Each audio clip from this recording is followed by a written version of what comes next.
Good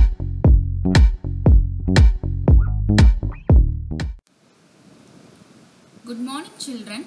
This is Jansirani from Apex Ponvidyashram Velacheri. Previously, you had online sessions on the unit reproduction. And now we are going to start a new unit which is unit number 10 ecology, under which there are 4 chapters, and now we are going to see the first chapter, organisms and populations.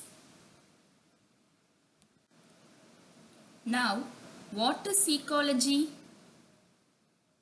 The term ecology has been derived from the Greek word oikos, meaning house, and logos, meaning study. Ecology is a branch of science which deals with the interaction among organisms and between the organisms and its physical environment, that is abiotic environment. You all know biotic factors are the living components present in the environment. Similarly, abiotic factors are the non-living components present in the environment. Here you can see the picture of zebras in grassland. Here, what are the abiotic factors present in this environment? Yes, the plants and especially zebras, which are the animals, and maybe the presence of microorganisms. These are the biotic factors. And the abiotic factors, the water, the soil, and also the sunlight. All these are the abiotic factors.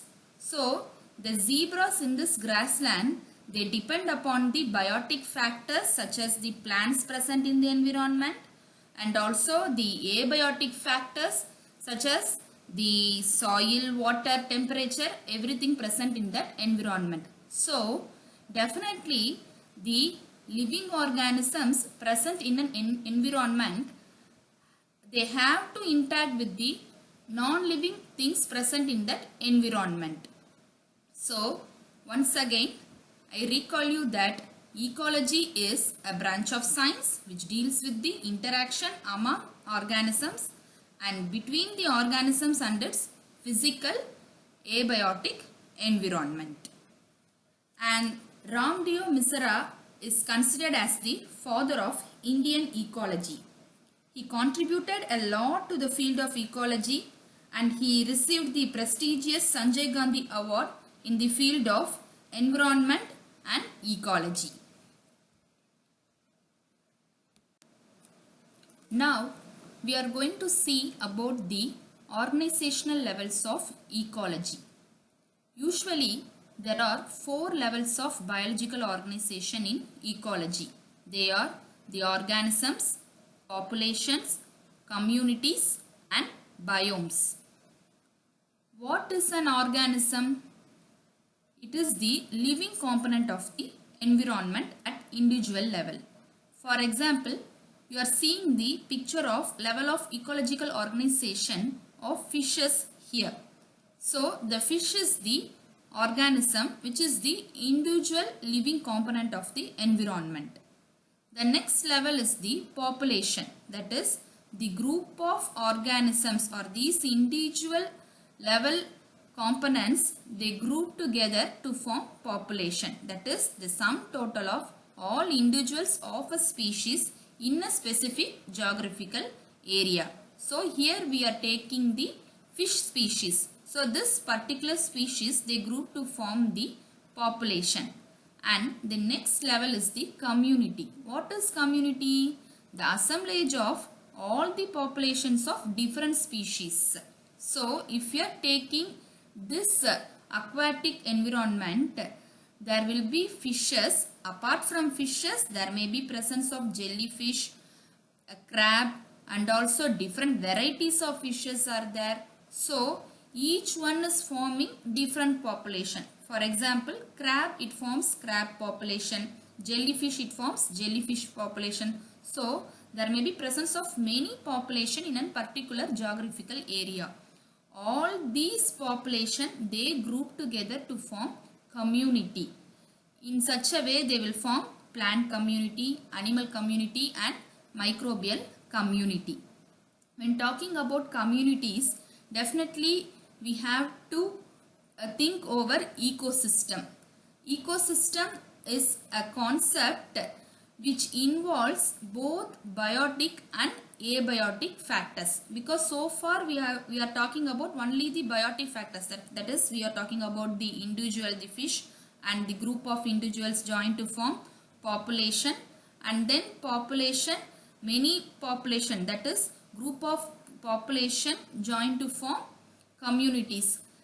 The communities, that is the organism present in the communities, has to interact with the abiotic factors, that is the non-living factors present in the environment, such as light, water, temperature, soil, etc.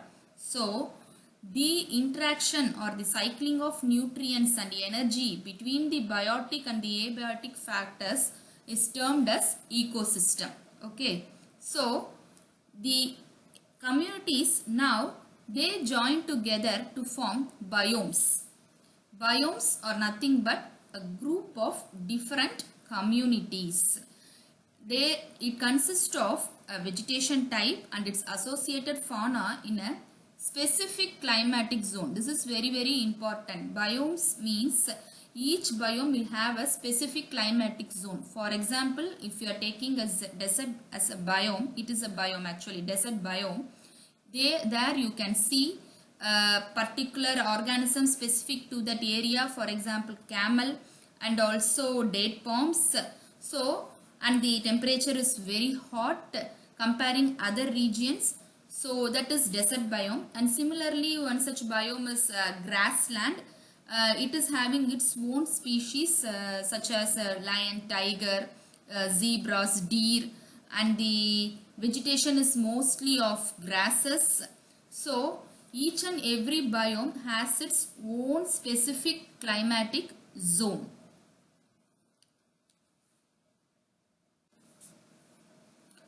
Among the 4 levels of ecological organization, we are going to concentrate on organism and population. Ecology at the organismic level explains mostly about physiological ecology, that is how an organism adapts to its environment based upon its physiological activities. One such important physiological activity is reproduction.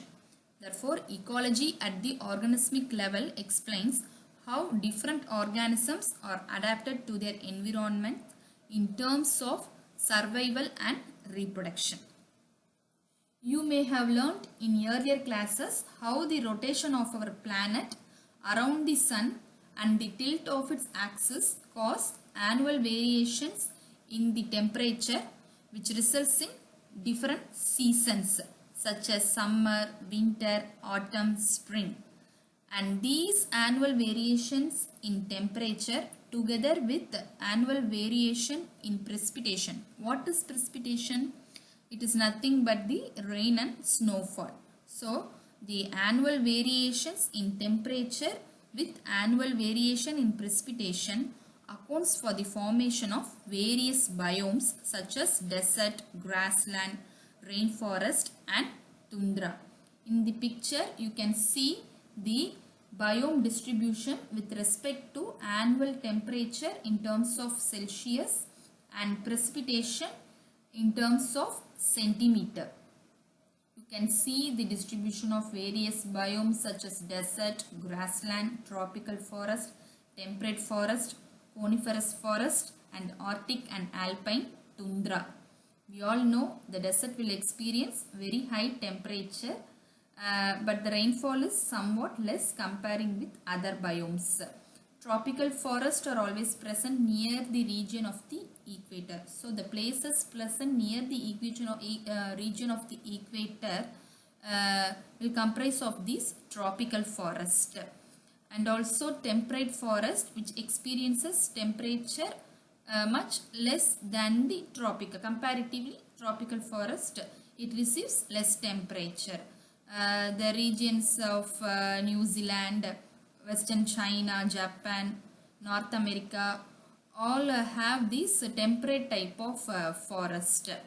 our country, especially India, it comprises mostly of this tropical kind of forest because we are near the region of the equator. And coniferous forest, here the temperature is very low, and these type of forest you can see in the regions of Europe, North America, and even in some parts of Asia. They comprise of conifers with needle shaped leaves. Yes, the plants that you have found there are mostly of conifers. They are tall trees with needle shaped leaves. And Arctic and alpine tundra, they are seen in the polar region, and the temperature is very low. It will be in minus. Mostly the central European countries, they have these kind of biomes. And the organisms that you found in Arctic and alpine tundra are penguins and many snow bears, etc. So all these different biomes, they experience different climatic conditions and annual precipitation, which results in the formation of different habitats. So regional and local variations within each biome leads to the formation of different habitats. Here you can see some of the major biomes of India, the tropical rainforest, deciduous forest. Deciduous forest is nothing but the temperate forest, and the desert, and also you can see a sea coast. So these are the major biomes that usually present in India. On Earth, life exists not just in a few favorable habitats, but even in very extreme and harsh habitats such as scorching Rajasthan desert, rain-soaked Meghalaya forests, deep ocean trenches, torrential streams, and in permafrost polar regions, high mountain tops, boiling thermal springs, and even in stinking compost pits. Even our intestine is a unique habitat for thousands of species of microbes. We all know our intestine contains many microbial flora. And the key element that leads to such variation in physical and chemical conditions of all these different habitats are the temperature, water, light, and soil present in the particular habitat.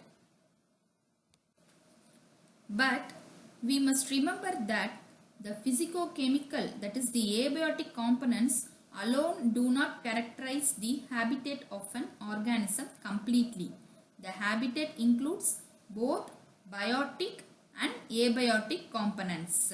Therefore, the physico-chemical abiotic components such as water, light, temperature, soil, etc., and also the biotic components such as the pathogens, parasites, predators, competitors, etc. present in the environment leads to variation of different habitats.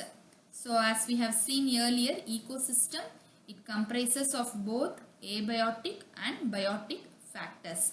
So these abiotic and biotic factors present in a particular environment contributes a lot to the variation existing in different habitats. What are the major abiotic factors present in the environment? They are the temperature, water, light, and soil.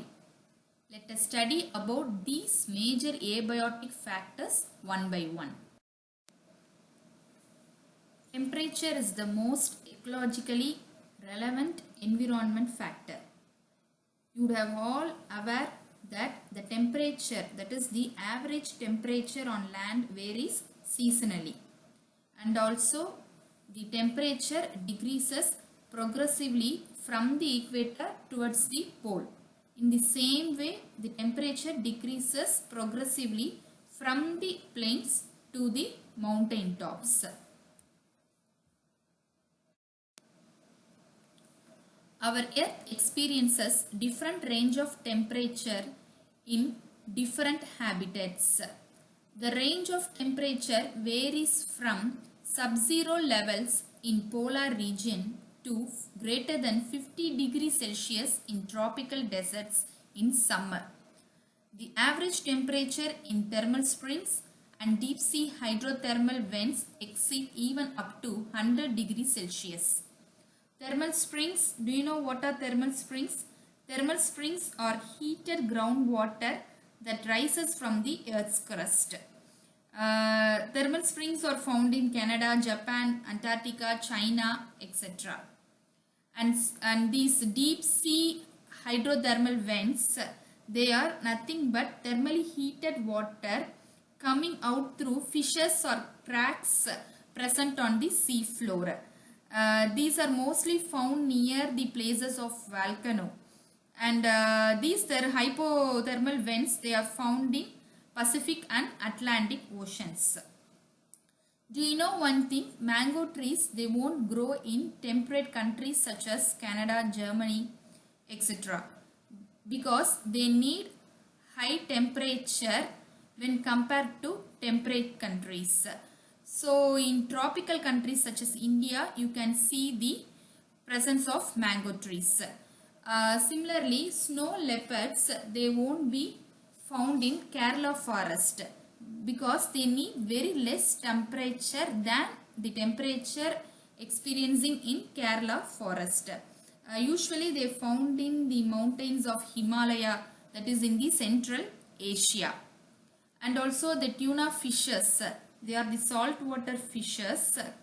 In Tamil they are called as Surai Meen. These fishes usually they found in the latitudes of tropical region, that is at least they need 20 degrees Celsius for their survival. So they need tropical climate for their survival. Therefore different habitats experience different range of temperature, and the organisms present in those habitats adapt to this temperature. Temperature affects the physiological functions of the living organism. For example, the action of enzymes, which is nothing but the kinetics of enzymes.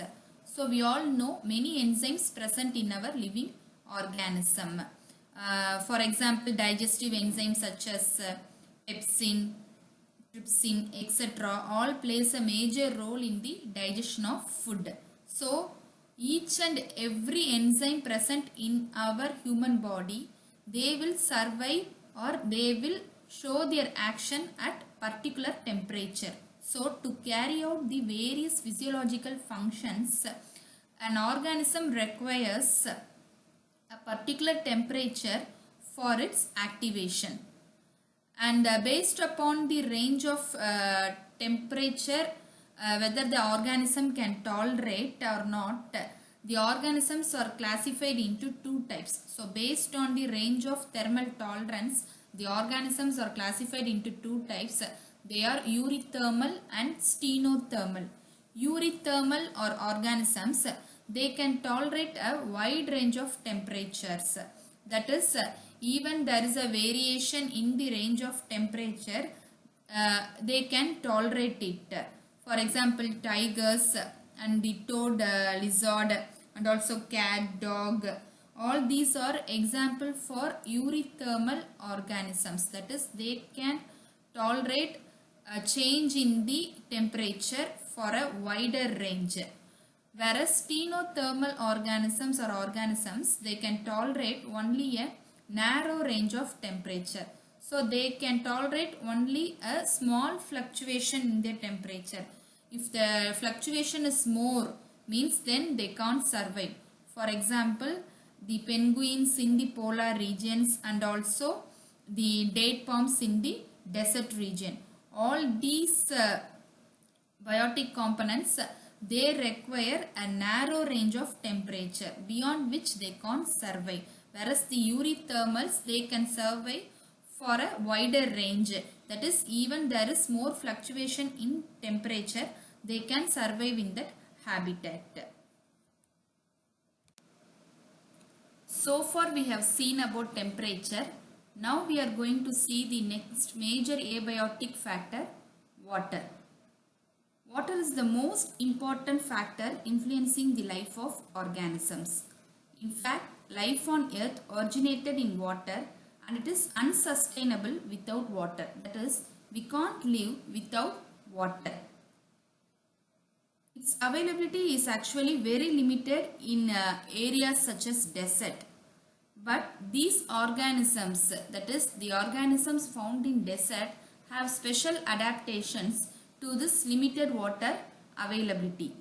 For example, the kangaroo rats which are found in desert, they seems to be nocturnal. That is, they are active only during the night time. So during the daytime, they used to stay in their burrows for a long period of time to avoid heat, thereby reducing evaporation of their water content in the body so that they won't sweat. So in this way, they prevent the loss of water from their body. Similarly, plants such as cactus found in deserts, they have leaves which are modified into spines. So desert plants have modified leaves, that is in the form of spines. Why? Because to avoid transpiration. We all know transpiration is the loss of water or the evaporation of water from the aerial parts of the plant body, especially through leaves. So to avoid transpiration, the leaves are modified into spines in desert plants. You might think that organisms living in oceans, lakes and rivers, they won't face these water related problems. But it is not true. For aquatic organisms, the quality, especially the chemical composition of the water, we can tell it in the terms of pH, that is whether the water is very acidic or it is alkaline. That is, the water contains very high concentration or very low salt concentration. The salt concentration is usually measured in terms of salinity and it is expressed in the units as parts per thousand. So if you take normal inland waters, the salinity will be less than 5%. Whereas in sea, the salinity will be 30 to 35% and it may exceed more than 100% in some hypersaline lagoons. What are lagoons? They are shallow body of water separated from large body of water. And these hypersaline lagoons, particularly they have more salt concentration. So the organisms present in water, they require particular salt concentration depending upon their body requirement. So accordingly, they will live in that environment.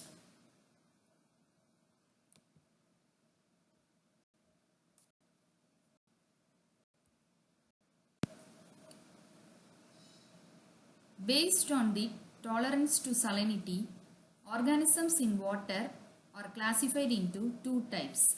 They are euryhaline and stenohaline. What are euryhaline organisms? Organisms that can tolerate a wide range of salinities are called as euryhaline organisms. That is, these organisms, they can survive in fresh water, salt water or even in brackish water. We all know fresh water contains very less salt concentration, whereas seawater contains more salt concentration. Whereas brackish water, it contains in between fresh water and seawater salt concentration. So euryhaline organisms can tolerate these wide range of salinities. Example is a common molly. It comes under fish. Whereas stenohaline, these organisms, they can tolerate only a narrow range of salinity. They cannot tolerate a wide range of salinity. For example, a goldfish, it is a stenohaline. It can survive only in fresh water. Therefore, many freshwater animals, they cannot live for a long time in seawater and vice versa. That is, the seawater organisms, they cannot live in fresh water. Why is it so? Because they undergo osmotic problems. Do you know what is osmosis? Osmosis is a process by which molecules of a solvent, for example water, tends to pass through a semi-permeable membrane from a less concentrated solution into a more concentrated one. So, if you put a freshwater fish into a salt water, for example, if you are keeping a freshwater fish in a salt water, then what will happen? The water from its body, it will start entering into the high salinity water surrounding them. Okay, because the salt concentration in the salt water is more, whereas within the organism it is very less. So automatically the water inside the body of the freshwater fish, it tends to move out and it enters the salt water. What it will happen? This results in dehydration and finally the fish will die. And especially fishes are very sensitive even to slight fluctuations in the salinity of the water in which they live.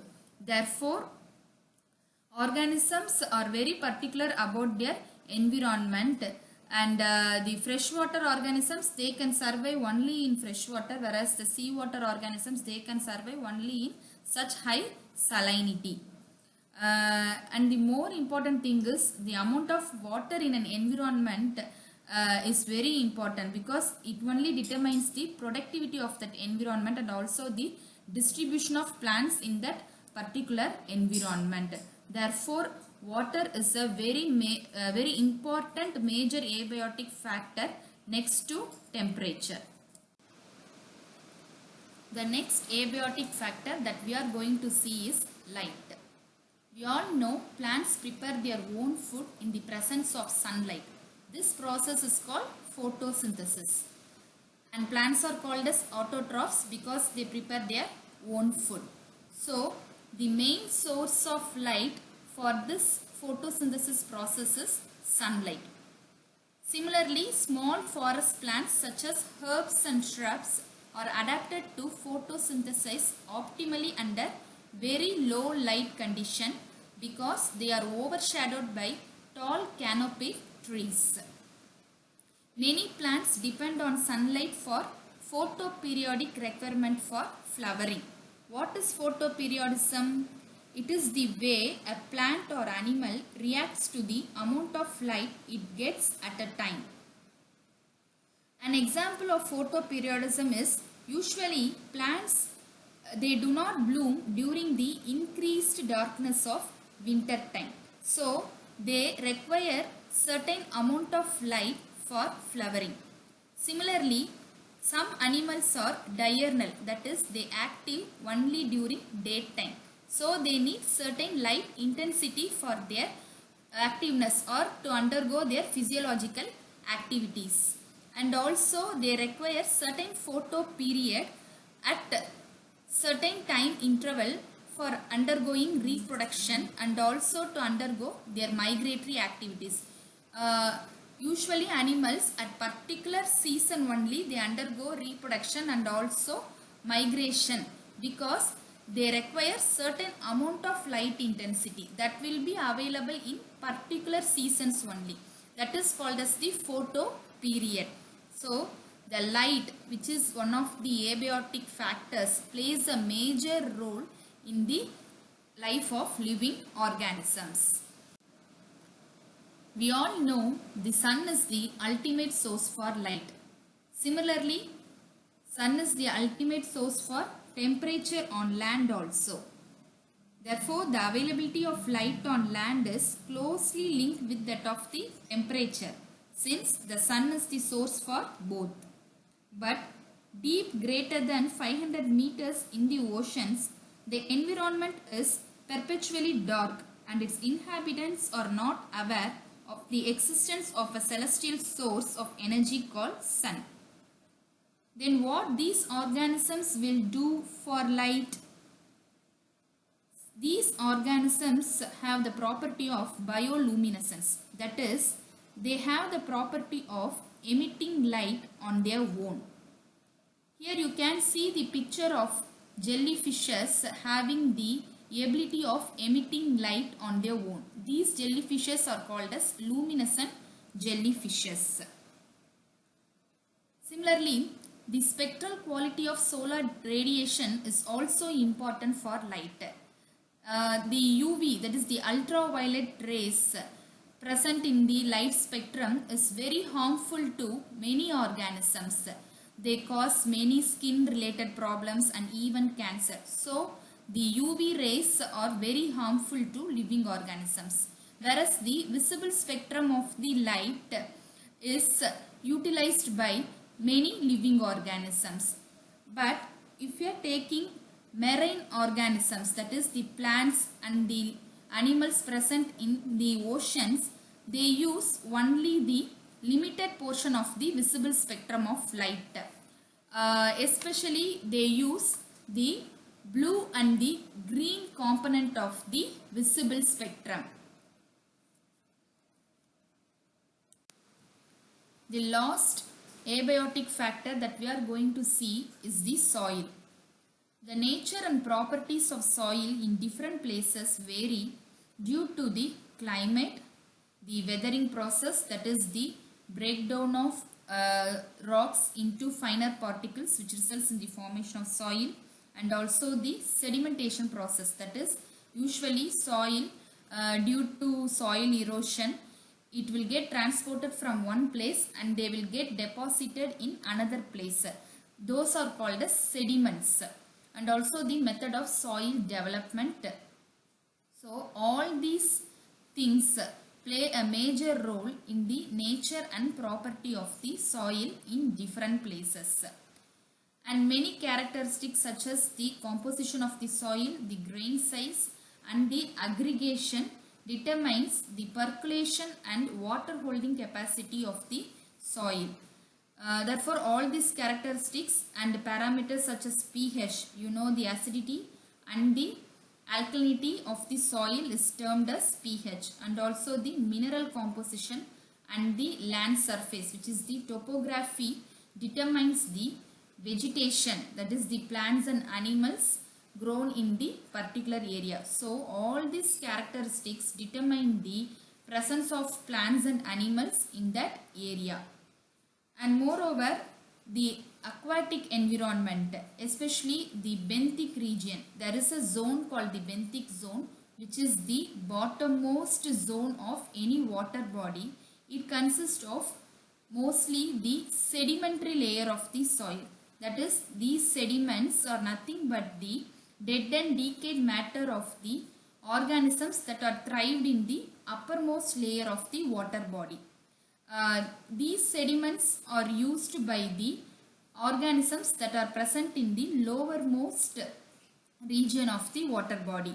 These organisms that are present in the benthic zone are called as the benthic animals, and mostly invertebrates are found in this region, especially the starfish and some crustaceans like crabs, and also some insect larvae, sponges and corals mostly occupy this benthic zone. And these organisms, they depend upon the sediments present in this region. These sediments play the major role in the cycling of nutrients in the benthic zone, and the benthic organisms depend upon these sediments. So far we have studied about ecology and also the different levels of ecological organization, and especially we have concentrated on organisms and also the major abiotic factors that influence the life of living organisms. In the next session, we can see about how different living organisms respond to these abiotic factors. Thank you.